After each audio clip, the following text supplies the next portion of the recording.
जय श्री हरि साथियों, आज के प्रदर्शन के माध्यम से हम आपसे कुंडली शक्ति जागृत होने पर हमारे शरीर के अंदर क्या क्या परिवर्तन होता है।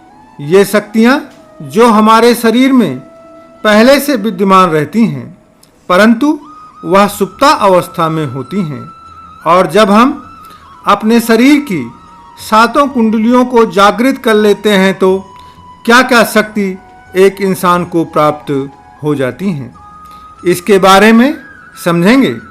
कुंडली शक्ति को 3 तरीकों से जागृत किया जा सकता है। पहला ध्यान के द्वारा, दूसरा मंत्रों के द्वारा और तीसरा देवता के माध्यम से।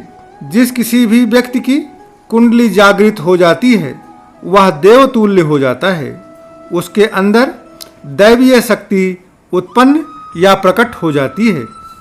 मित्रों, सबसे आसान और सरल तरीका तीसरा है, देवता के माध्यम से। सभी देवताओं को आप मानते होंगे, परंतु उन सभी में एक देवता ऐसा भी आपके हृदय में होता है जिन्हें आप सबसे अधिक प्रेम करते हैं या उन्हें मानते हैं। यदि उन देवी या देवता की आपके ऊपर कृपा है तो वह सामर्थ्य होते हैं कि आपकी कुंडली को जल्दी से जल्दी जागृत कर सकते हैं। उसके बाद मंत्र के माध्यम से और सबसे अधिक समय ध्यान के माध्यम से कुंडली शक्ति जागृत होने में लगता है।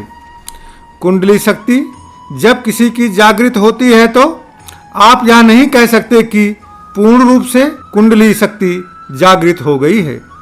जिस प्रकार से जब हम किसी पात्र को गर्म करते हैं और वह पात्र गर्म हो जाता है तो हम कहते हैं कि पात्र गर्म हो गया है, और जब वह पात्र अत्यधिक गर्म हो जाता है तब भी हम यही कहते हैं कि पात्र गर्म है। उसी प्रकार जिस व्यक्ति की कुंडली शक्ति 1% भी जागृत हो जाती है तो वह अन्य व्यक्तियों से अधिक ऊर्जावान एवं चेहरे की चमक, वाणी की गंभीरता और आकर्षण बहुत अधिक हो जाता है। और जिस व्यक्ति की 100% कुंडली जागृत हो जाती है वह देवतुल्य हो जाता है। ब्रह्मांड की ऊर्जाएं स्वयं उसके अंदर समाहित हो जाती हैं और वह व्यक्ति सीधे देवताओं के संपर्क में हो जाता है, और उस व्यक्ति के अंदर वह शक्ति उत्पन्न हो जाती है जो देवताओं के अंदर होती है, और वह किसी के मन की बात को जानने में, किसी को सफलता दिलाने में, रोगों एवं कष्टों से मुक्ति दिलाने के योग्य बन जाता है। साथियों, कुंडली शक्ति जब किसी की जागृत होती है तो वह व्यक्ति स्वयं यह एहसास करता है कि अब वह साधारण मनुष्य नहीं है। यह तो जब है जब किसी व्यक्ति की केवल नाम मात्र की कुंडली शक्ति जागृत होती है, तभी वह असाधारण बन जाता है। उस व्यक्ति के अंदर वह कलाएं आ जाती हैं जो पहले नहीं थी, जैसे कविता लिखना, कोई ग्रंथ लिखना, अभिनय करना इत्यादि। और जैसे जैसे व्यक्ति की कुंडली जितनी अधिक जागृत होती है वह भौतिक जगत से आध्यात्मिक जगत की तरफ अग्रसर होता रहता है। सबसे पहला लक्षण, व्यक्ति का शरीर पहले की अपेक्षा अधिक गर्म रहने लगता है। जब वह व्यक्ति ध्यान मुद्रा में होता है तो उसे एहसास होता है कि उसका शरीर गर्म हो रहा है, अर्थात उसके अंदर ब्रह्मांड की शक्तियां समाहित हो रही हैं। दूसरा लक्षण, व्यक्ति को ध्यान मुद्रा के दौरान झटका लगता है। यह झटका पीछे से आगे की तरफ होता है। तीसरा लक्षण, व्यक्ति के मस्तिष्क पर ऐसा महसूस होता है कि आज्ञा चक्र पर चींटियां चल रही हैं। साथियों, आज्ञा चक्र दोनों नेत्रों के बीच में जहां पर हर एक सनातनी तिलक लगाता है वहां पर होता है। जहां महादेव की तीसरा नेत्र होता है उसे आज्ञा चक्र कहते हैं। चौथा संकेत, व्यक्ति के आज्ञा चक्र पर देवताओं का पद, अस्त्र, शस्त्र, आभूषण दिखाई देना शुरू हो जाता है। शुरुआती समय में यह धुंधला होता है, परंतु जैसे जैसे व्यक्ति की कुंडली अधिक जागृत होती है वह और अधिक स्पष्ट रूप से देखने लगता है और देवता व्यक्ति के आज्ञा चक्र में स्पष्ट रूप से दिखाई देने लगते हैं।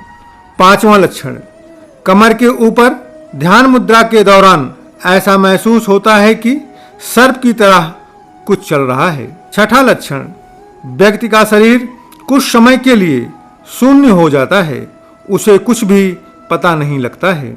7वां लक्षण, नकारात्मक विचार उस व्यक्ति के ऊपर दबाव नहीं बना पाते हैं और वह व्यक्ति सकारात्मक विचारों एवं ऊर्जा से परिपूर्ण होता है। अनसुलझे रहस्यों प्रश्नों के उत्तर उस व्यक्ति को स्वयं मिलने लगते हैं और घटनाओं के बारे में व्यक्ति को पूर्वानुमान होने लग जाता है। 8वां लक्षण, व्यक्ति पहले से अधिक तीव्र और उचित निर्णय लेने लगता है। ये वह लक्षण हैं जो हमें बताते हैं कि हमारी कुंडली शक्ति जागृत हो रही है। हो सकता है कि वह 1%, 2% या इससे भी अधिक जागृत हो गई हो। ऐसे समय पर व्यक्ति को कुछ सावधानियों का ध्यान रखना चाहिए, जैसे समय से भोजन अवश्य लें, क्योंकि ब्रह्मांड की जो शक्तियाँ आपके अंदर समाहित हो रही हैं उसके लिए आपके शरीर को भी ऊर्जावान होना आवश्यक है। भोजन सात्विक होना चाहिए। जिस भी माध्यम से आप कुंडली जागृत कर रहे हैं उसमें निरंतर वृद्धि कर देना चाहिए और नींद पर्याप्त मात्रा में लेना चाहिए, जिससे आपके शरीर में अत्यधिक मात्रा में ऊर्जा का प्रवाह हो सके और ऊर्जा भंडारण की क्षमता का विकास हो सके। साथियों, कुंडली शक्ति को जागृत करना यदि आसान नहीं है तो कठिन भी नहीं है। बस हमें दृढ़ निश्चय के साथ इस पर कार्य करने की आवश्यकता है। एक बार यदि यह आपकी अंदरूनी सुप्ता अवस्था वाली शक्ति जागृत हो गई तो ब्रह्मांड का कोई ऐसी वस्तु नहीं है जिसे आप चाहें और वह आपके पास ना हो। आप स्वयं तो सुखमय जीवन व्यतीत करेंगे ही साथ पता नहीं कितनों का जीवन आपके कारण सुखों से भर जाएगा। साथियों, कुंडली को जागृत यदि उचित तरीके से नहीं किया जाता है तो कुछ हानियां भी हैं जो इस प्रकार से हैं। ऐसे मानसिक संतुलन का बिगड़ जाना, दूसरा भ्रम पैदा होना, तीसरा असाधारण चीजें दिखाई देना, चौथा अनजानी आवाज सुनाई देना, पांचवा चक्कर आना या सरदर्द होना। इसलिए यदि आप कुंडली जागृत करने का विचार बना रहे हैं तो कोई योग्य गुरु के देख रेख में ही जागृत करें। आइए जानते हैं कौन सा चक्र जागृत होने पर हमें क्या लाभ मिलता है। साथियों, हमारे शरीर के अंदर 7 चक्र होते हैं जो इस प्रकार से हैं: मूलाधार चक्र, अधिष्ठान चक्र, मणिपूरक चक्र, अनाहत चक्र, शुद्ध चक्र, आज्ञा चक्र और सहस्रार चक्र।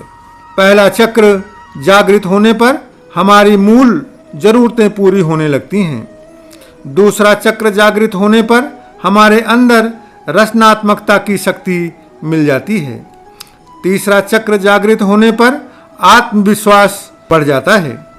चौथा चक्र जागृत होने पर हमारे अंदर खुशियां और अन्य लोगों के लिए स्नेह बढ़ जाता है। पांचवा चक्र जागृत होने पर हमें प्रभावशाली वाणी प्रदान होती है।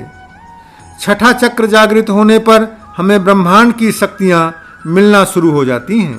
सातवां चक्र जागृत होने पर हमें आत्मज्ञान प्राप्त होता है जो हमें देवतुल्य बना देता है।